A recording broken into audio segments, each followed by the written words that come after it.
नमस्कार, मैं अस्मा खान, प्रवक्ता सूरज प्रसाद राजकीय बालिका इंटर कॉलेज झांसी से आपका इतिहास की कक्षा में स्वागत करती हूँ। आज हम इतिहास के चौथे अध्याय के प्रथम भाग को पढ़ेंगे। चौथा अध्याय हमारा विचारक, विश्वास एवं इमारतें। इस अध्याय के उद्देश्य को हम जानेंगे। सबसे पहले इस अध्याय की समाप्ति के बाद आप सभी छात्र व छात्राएं निम्नलिखित बातों को समझेंगे, जैसे कि दार्शनिकों के बारे में पढ़ेंगे कि कैसे दार्शनिकों ने अपने विचारों को बताने के लिए मौखिक एवं लिखित परंपराओं का इस्तेमाल किया।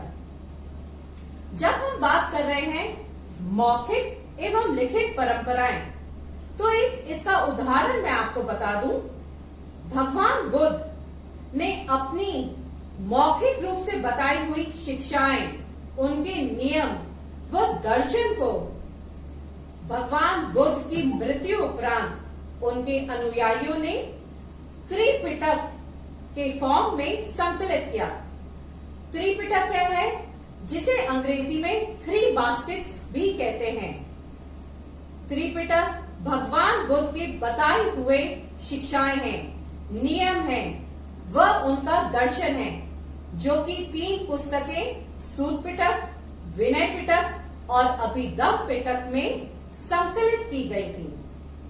तो ये थी किस प्रकार मौखिक एवं लिखित परंपराओं को कैसे इतिहास में हमने जाना है।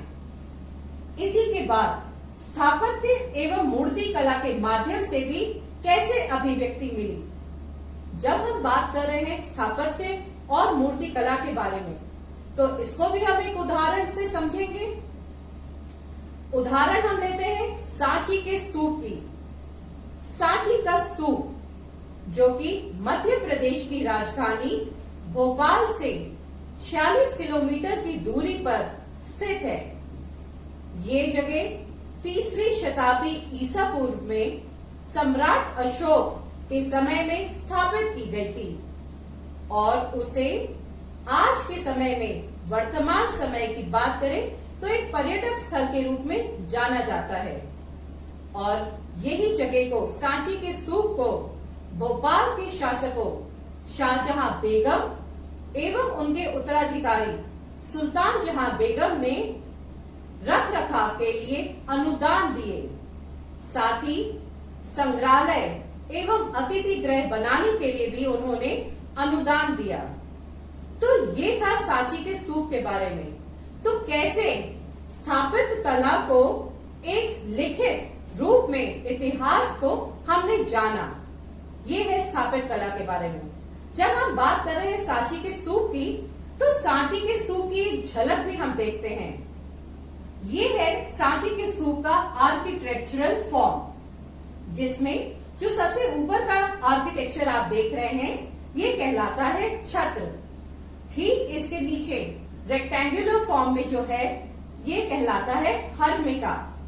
और ये अंड आकार वाला जो भाग है, ये कहलाता है अंड। इस सांची के स्तूप को चारों तरफ से घेरती है, ये कहलाती है एनक्लोजर वॉल, यानी कि सुरक्षा दीवार। और ठीक सामने ये जो द्वार आप देख रहे हैं, ये कहलाता है तोरण द्वार। और इसी तोरण द्वार में मनुष्य यानी कि पशु, पक्षी, पुरुष, महिलाएं, झोपड़ियां, ये सभी कलाकृतियां बनी हुई हैं, जो कि वहां की ग्रामीण व्यवस्था को दर्शाती हैं। तो आपने जाना किस प्रकार मूर्ति कला, स्थापत्य कला के माध्यम से इस काल के इतिहास को लिखा गया। तो अब हम अपने इस भाग के परिचय के बारे में जानकारी हासिल करते हैं।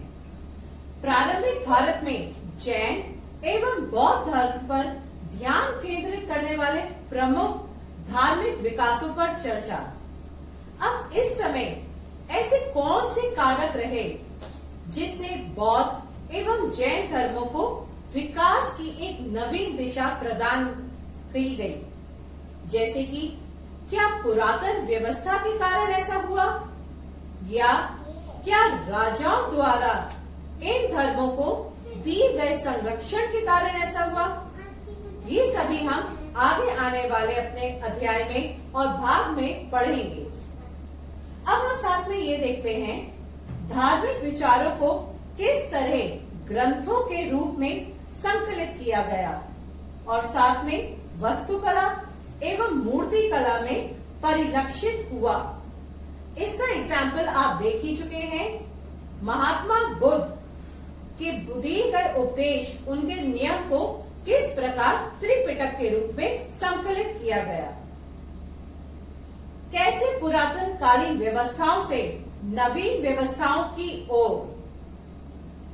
अब वैदिक एवं उत्तर वैदिक काल से चली आ रही परंपराओं में परिवर्तनता के तत्व क्या रहे, इस पर भी चर्चा हुई।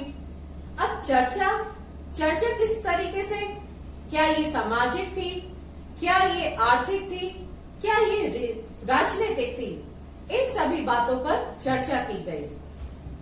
साथ ही विचारकों का आना एवं समाज को नई दिशा प्रदान करना।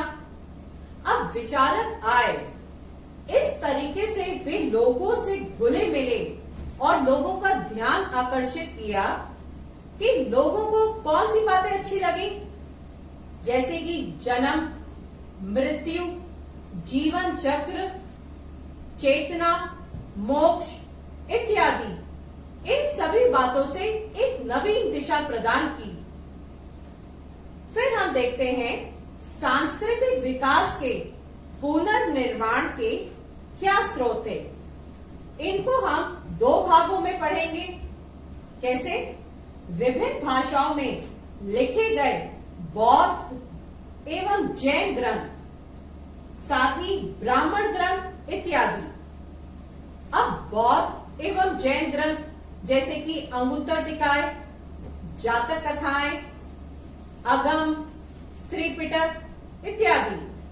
अब ब्राह्मण ग्रंथ की बात करें तो वैदिक काल में लिखे गया ऋग्वेद, उत्तर वैदिक काल में लिखे गए सामवेद, यजुर्वेद, अथर्ववेद, उपनिषद, अरण्यक, मनुस्मृति इत्यादि। इन सभी से हमें जानकारी मिलती है। और जब हम बात कर रहे हैं भाषाओं की, विभिन्न भाषाओं, तो भाषाएं कैसी? पाली, प्राकृत, संस्कृत, ये सभी भाषाएं जो आम लोगों द्वारा बोली जाती थी एवं समझी जाती थी। अब इसके दूसरे भाग में क्या आ जाता है? स्मारकों और शिलालेखों सहित बड़ी प्रभावशाली बनी हुई इमारतें। जैसा कि आप जान ही चुके हैं, अभी मैंने एग्जाम्पल आपको बताया था सांची के स्तूप का, और साथ ही बुद्ध की कई ऐसी प्रतिमाएं थी जिनसे हमें इतिहास की जानकारी। तो अब हम देखते हैं मध्य प्रथम शताब्दी ईसा पूर्व को अक्सर विश्व इतिहास में एक मोड़ के रूप में जाना जाता है। मोड़ जिसे आप जंक्शन कहते हैं। जंक्शन यानी कि नई दिशा, नई सामाजिक व्यवस्था, नए परिवर्तन इत्यादि। ये सभी एक मोड़, जंक्शन के रूप में माना जाता है। यानी कि पुरातन व्यवस्था से नवीन व्यवस्था की ओर चले जाना। अब इन पुरातन व्यवस्थाओं में या परिवर्तन किस प्रकार, किन किन चीजों से, जैसा कि यज्ञ की परंपराएं, वर्ण व्यवस्था, जाति व्यवस्था, सामाजिक जटिलताएं, इन सभी से नवीन व्यवस्थाओं की ओर चले जाना। वो कैसे? वो विचारकों के माध्यम से, नवीन सोच के माध्यम से। अब जब यज्ञ की परंपरा जो कि पुरातन व्यवस्था थी, यहां से हम नवीन व्यवस्था की ओर चले गए, तो शुरुआती दौर में नए सवाल शुरू हो गए। नए सवाल के साथ साथ कुछ बहस एवं चर्चाएं भी शुरू हो गई। तो जब हम सबसे पहले देखते हैं यज्ञ की परंपरा, यज्ञ की परंपरा में चिंतन, धार्मिक विश्वास, व्यवहार आदि जैसे कई प्रकार की धाराएं इस समय प्रचलित थी। जैसा कि मैं बता चुकी हूँ, पुरातन व्यवस्था से ही ये चली आ रही थी, जैसा जाति व्यवस्था, वर्ण व्यवस्था, जो बहुत जटिल हो चुकी थी। प्रारंभिक वैदिक परंपरा विचार जो कि पहले से ही मौजूद थे, वे तो थे ही, परंतु इनके साथ साथ कुछ नवीन विचार भी उत्पन्न होने शुरू हो गए। अब पूर्व वैदिक परंपरा, जिसकी जानकारी हमें ऋग्वेद से प्राप्त होती है। ऋग्वेद में कुछ ऐसे देवताओं का वर्णन मिलता है, जैसा कि इंद्र, अग्नि, सोम इत्यादि देवताओं का वर्णन मिलता है। ये देवताओं की स्तुति का संग्रह, इसका आशय है कि यज्ञ कर्म कांडों के दौरान उनका उच्चारण या उनकी स्तुति की जाती होगी। ये पौराणिक परंपरा थी। फिर प्रारंभ में अगर हम बात करें तो ये यज्ञ जो होते थे, पहले सामूहिक तौर पर होते थे। ये यज्ञ केवल राजाओं, महाराजाओं द्वारा किए जाते थे। अब जब बात कर रहे हैं राजा और महाराजाओं की, तो वे लोग इन यज्ञों को अपनी प्रतिष्ठा को दिखाने के लिए करते थे, जैसा कि अश्वमेध यज्ञ, राजस्वी यज्ञ। अब अश्वमेध यज्ञ की जब हम बात कर रहे हैं तो इसके बारे में मैं बता दूं, आप जानते ही होंगे, ये यज्ञ राजा अपनी प्रतिष्ठा को दर्शाने के लिए करता था, जिसमें वह घोड़े को छोड़ देता था कि वो पूरे हर जगह वो राज्यों के राज महीनों, दिनों, सालों तक जाता था, और जहां जहां वो घोड़ा जाता था, वो पूरा राज्य उस राजा के अधिकार में हो जाते थे। और यदि कोई दूसरा राजा उस घोड़े को पकड़ता था तो उसे उसके साथ सीधा युद्ध करना पड़ता था। ये था एग्जाम्पल अश्वमेध यज्ञ का। अब इसी के साथ यज्ञों के अनुष्ठानों के लिए पुरोहितों का निर्भर रहना पड़ता था, और साथ ही यज्ञ जो पहले सामूहिक थे, अब आगे चलकर वे धीरे धीरे किसमें बदल गए। अब आज ही का देख रहे हैं आप, ये समूहों में, परिवारों में और अब घरों में भी होने लगे थे। और इसका मानना ये था, इन यज्ञ से सुख, शांति और समृद्धि के लिए किए जाते थे। तो जब ये यज्ञ आपने पढ़ ही लिया है यज्ञों के बारे में, यज्ञ की पौराणिक क्या व्यवस्थाएं थी, तब इनकी वजह से कुछ नए सवाल उत्पन्न शुरू हो गए। लोगों ने इन यज्ञ अनुष्ठानों को लेकर सवाल शुरू कर दिए। सवाल किस प्रकार के, ये बताइए, क्या जीवन का क्या अर्थ है। वे पूछने लगे कि जीवन से हम क्या समझते हैं, मृत्यु के बाद जीवन की संभावना है या नहीं है। वे ये भी मानने लगे कि मृत्यु के बाद पुनर्जन्म के बारे में हमें जानकारी मिलती है कि नहीं मिलती है। लोग अगर बलि देते हैं तो क्या वे इस पुनर्जन्म या मृत्यु के बच सकते हैं या नहीं बच सकते हैं। साथ ही वो ये भी सोचने लगे, क्या यज्ञ कर्मकांड से जीवन सुख की ओर जाएगा। तो ये सारे सवाल थे जो लोगों के मन में शुरू होने लगे। लोग व्याकुल हो गए। अब इन सवालों की वजह से वे लोग इन कर्म कांडों पर अटकलें लगाने लगे, जिसकी वजह से क्या हुआ, विभिन्न विचारकों के बीच या बहस चर्चाएं शुरू हो गई। और इन्हीं बहस और चर्चाओं से हम देखते हैं क्या प्रारंभ। तो बहस एवं चर्चाओं में हम देखते हैं यज्ञ जैसी परंपराएं उस समय एक विशिष्ट वर्ग द्वारा आयोजित की जाती थी, जिसको मैं पहले भी आपको बता चुकी हूँ कि यज्ञ जैसी परंपराएं उस समय राजा महाराजाओं द्वारा आयोजित की जाती थी, जिसके लिए उन्हें पुरोहितों पर निर्भर रहना पड़ता था। अब जब इतनी सारी चर्चाएं आ गई और साथ ही नवीन विचारक भी, परंपराएं भी आने लगी, तो इनके मत चर्चाएं शुरू हो गईं और दोनों ने, चाहे पौराणिक विचारधाराएं हो या नवीन विचारधाराएं हो, दोनों के बीच इतने मत आ गए जिसकी वजह से नए नए संप्रदायों का उत्पन्न हो गए, प्रारंभ हो गए, जिसको हम देख सकते हैं लगभग 64 संप्रदाय या विचारकों के स्कूल आ गए। अब यहाँ स्कूल से तात्पर्य क्या है? स्कूल से तात्पर्य यहाँ आपके स्कूल जैसा स्कूल नहीं, बल्कि ये वह जगह होती थी जो विचारकों के आपस में बात करने वाली जगह को स्कूल कहते थे। अब जब हम बात कर रहे हैं विचारकों की, तब इसमें जब बौद्ध भिक्षु या अनुयायी रहे तो वे अपने विचारों का प्रसार करने के लिए अन्य दूर दराज के जगहों पे, स्थानों पर जाते थे, जब उन्हें कई कई दिन, कई कई महीने, कई साल भी रुकना पड़ता था। तो ऐसी जगह जहां वे रुकते थे, ठहरते थे, बहस एवं चर्चाएं करते थे, ऐसी जगह को कुटारगढ़शाला कहते थे। अब कुटारगढ़शाला का शाब्दिक अर्थ हम देखते हैं क्या है। ये नुकीली छत, या जिसे आज के समय में कह सकते हैं टेंट कहा जा सकता है, उससे हम समझ सकते हैं नुकीली छत या झोपड़ी कुटारगढ़शाला कहलाती थी। अब बुद्ध एवं महावीर जैसे शिक्षकों ने अपने दर्शन की वैधता को समझाने के लिए कई कई लंबी लंबी यात्राएं की, बहुत दूर तक गए अपने धर्म को बताने के लिए, उपदेश देने के लिए।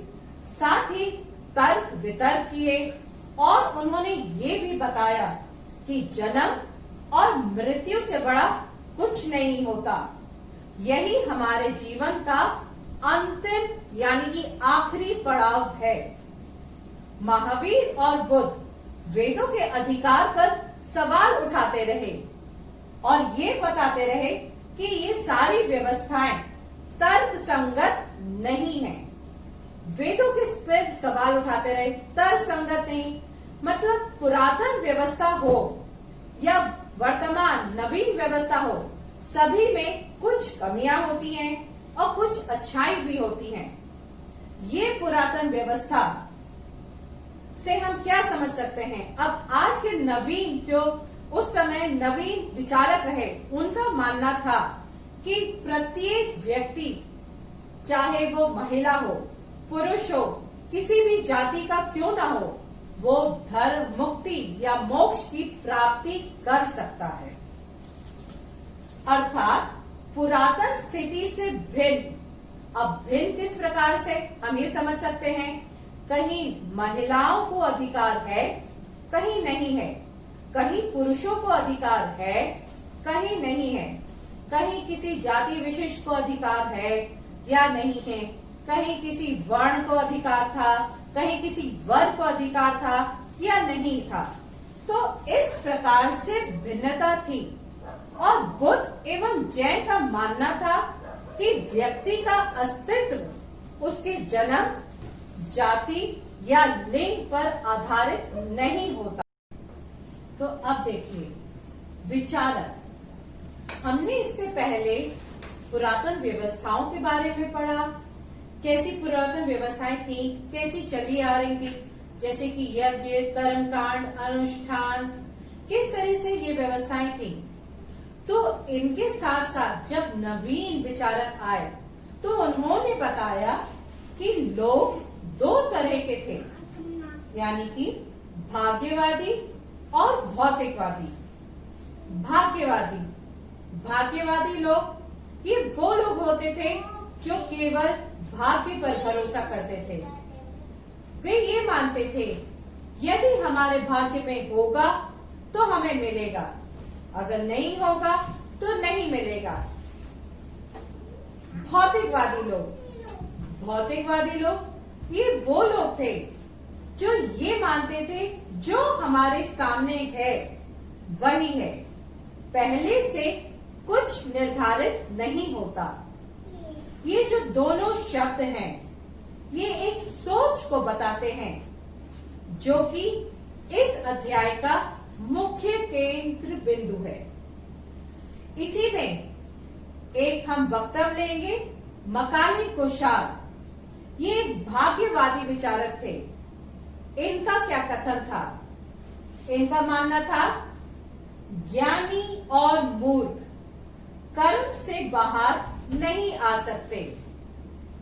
न तो इसे कम किया जा सकता है और न ही इसे बढ़ाया जा सकता है। मूर्ख और बुद्धिमान लोग समान रूप से अपना काम करेंगे। मूर्ख लोग अपना काम करेंगे, ज्ञानी लोग अपना काम करेंगे और जीवन से दुखों का अंत करेंगे। इसी के साथ साथ अभी तो हमने देखा मकाली कोशार का वक्तव्य। अब हम देखते हैं अजीत के स्कम्बलिन का, जो कि भौतिकवादी दार्शनिक थे। अजीत के स्कम्बलिन का मानना था मनुष्य जो होता है वो 4 तत्वों से मिलकर बनता है और जब वह मरता है तो मरने के बाद मिट्टी वाला अंश पृथ्वी में, जल वाला अंश जल में और गर्मी वाला अंश आग में, साथ ही सांस वाला अंश वायु में वापस मिल जाता है और इंद्रियां अंतरिक्ष का हिस्सा हो जाती हैं। ये मानना था अजीत के स्कम्बलिन का। जो कहते थे, उनके वक्तव्य को हम ध्यान देंगे। उन्होंने कहा, हे राजन, दान, यज्ञ या चढ़ावा इन जैसी कोई चीज नहीं होती। इस दुनिया या दूसरी दुनिया जैसी कोई चीज नहीं है। जो सामने है वही घटित हो रहा है। दान देने की बात मूर्खों का सिद्धांत है। मूर्ख हो या विद्वान दोनों ही कटकर नष्ट हो जाते हैं। जैसा कि उन्होंने बताया कैसे नष्ट होते हैं, इसी पृथ्वी पर नष्ट हो जाते हैं। उनके बाद कोई नहीं बचता। ये मानना था अजीत के स्कम्बलिन का। तो ये आपने देखा कैसे भौतिकवादी और भाग्यवादी विचारक रहे। उन्होंने क्या माना, ये था हमारे इस अध्याय का प्रथम भाग। तो हमने क्या क्या देखा? इस भाग में हमने विचारक और विश्वास के बारे में पढ़ा। ऐसे कई विचारकों के स्कूल भी जाने, कई विश्वास या धारणाएं या परंपराएं जो चली वो भी हमने जानी। पुरातन व्यवस्थाएं क्या थी, उनमें क्या परिवर्तन आए। पुरातन व्यवस्था आप समझिएगा, यज्ञ, कर्मकांड जो आगे चलते गए, परंतु उन्होंने नवीन रूप धारण कर लिया था। नवीन विचारक आ गए थे जिन्होंने एक नवीन व्यवस्था बना दी थी। यज्ञ, कर्मकांड लोगों द्वारा उठाए गए नए नए सवाल किस प्रकार के सवाल थे और इन सवालों से बहस एवं चर्चाएं शुरू हो गई और ये आगे चलकर विचारकों का एक मत के रूप में सामने आ गई। तो अब आइए, हमने इस पूरे भाग को अच्छी तरह समझ लिया है। अब साथ ही साथ हमें ये भी जानना चाहिए कि किस प्रकार से एग्जाम में प्रश्न आते हैं और जब प्रश्न या क्वेश्चन आएंगे तो हमें किस दिशा में उसका उत्तर लिखना है। तो इसका भी एक एग्जाम्पल मैं आपको देती हूँ एक क्वेश्चन के फॉर्म में।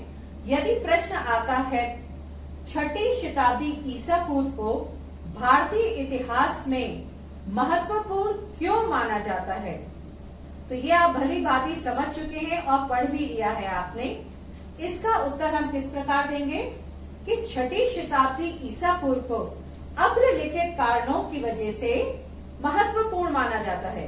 कारण जैसा कि वैदिक कर्मकांड की परंपरा अपनी पकड़ खो बैठी थी, यह आपने देख ही लिया है। नवीन विचारक आ गए थे जिसकी वजह से लोग नए नए विचारों के बारे में सोचने लगे थे। लोगों का ध्यान मोक्ष प्राप्ति के नए साधन ढूंढने और उनके आकर्षण की तरफ केंद्रित हुआ। परिणाम स्वरूप समाज में नए दार्शनिकों का नए विचार प्रतिपादित हो गए, जिसका एग्जाम्पल मैं आपको बता चुकी हूँ। जैसा कि 64 संप्रदाय या स्कूल प्रतिपादित हुए थे। इसी के साथ साथ जैन धर्म व बौद्ध धर्म ने आत्म संयम व तपस्या पर बल दिया। उनके ये विचार उपनिषदों के में दिए गए विचारों के अनुकूल थे कि जैसा जैसा बौद्ध धर्म जैन धर्म में लिखा है उसी प्रकार से लगभग उपनिषदों में भी वही बातें कही गई, और जैसा जैसे बौद्ध धर्म जैन धर्म आगे बढ़े उसी तरीके से उपनिषद दर्शन की भी लोकप्रियता आगे तक बढ़ी। तो ये पूरी तरीके से सार है इस प्रश्न का, इस तरीके से आपको आंसर देना है। तो अब हम ये भी देख लें इस भाग का, इस अध्याय के भाग का क्या निष्कर्ष निकलता है। 600 ईसा पूर्व से 600 ईस्वी तक के काल में विभिन्न विचारकों, विश्वासों एवं व्यवस्थाओं के साथ साथ नवीन विचार आ गए। साथ ही नए धर्मों के बारे में, उनके प्रभाव, प्रारंभिक काल से चली आ रही व्यवस्थाएं जैसा कि सामाजिक, आर्थिक, राजनीतिक, इनमें किस प्रकार परिवर्तन हुए ये हमने समझा और उनको किस तरीके से हमने देखा, ये आगे तक बढ़ी। तो ये पूरा हो गया आपका निष्कर्ष जो आप समझ चुके हैं।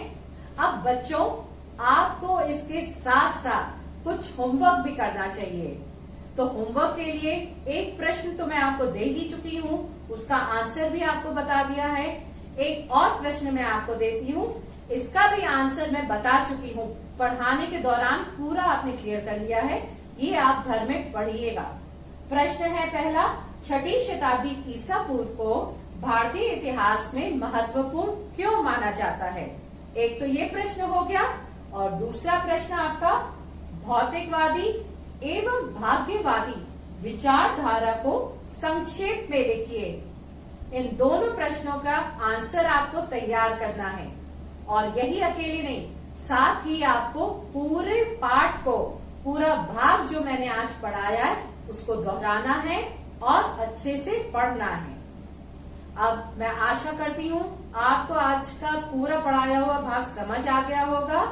अब आने वाले भाग में हम जैन दर्शन एवं बौद्ध दर्शन के बारे में पढ़ेंगे, उनकी शिक्षाओं को जानेंगे, बौद्ध, जैन, भिक्षु या भिक्षुणियां, उनके क्या नियम थे इत्यादि उनके बारे में हम जानेंगे। साथ ही साथ महावीर स्वामी की जीवनी एवं गौतम बुद्ध की जीवनी के बारे में भी संक्षेप में हम पढ़ेंगे। तो ये आपके आने वाले भाग में हमें तैयार करना है। मैं आशा करती हूँ आपको आज सब चीज समझ में आई होगी और आपने ग्रहण कर ली होगी। धन्यवाद।